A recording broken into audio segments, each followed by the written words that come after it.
حلقوم عراقي احمر. خلينا نسويه سويه. قلاصين شكر، قلاص ونص مي، شويه ملح الليمون، ونبقى نحرك الشكر الى ان يذوب. ونجيب لنا هيك دولكه قلاص نشا وقلاص مي، ونذوب النشا كل زين، وشويه شويه مثل الخيط ننزل النشا. 5 دقائق بهذا الشكل نبقى نخبط بالنشا. هسه نجيب شويه مستكه، ويلي على ريحتها، نضيف المستكه بهذا الشكل ونخبط.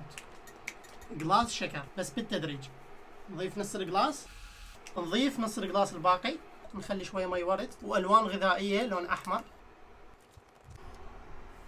مثلا نخوط شويه، ننتظر هيك شويه نرتاح، بعدين نجي نخوط لحد ما يصير عندنا كلش مطاطي. الحلقوم مطاطي بهذا الشكل. شوف شلون.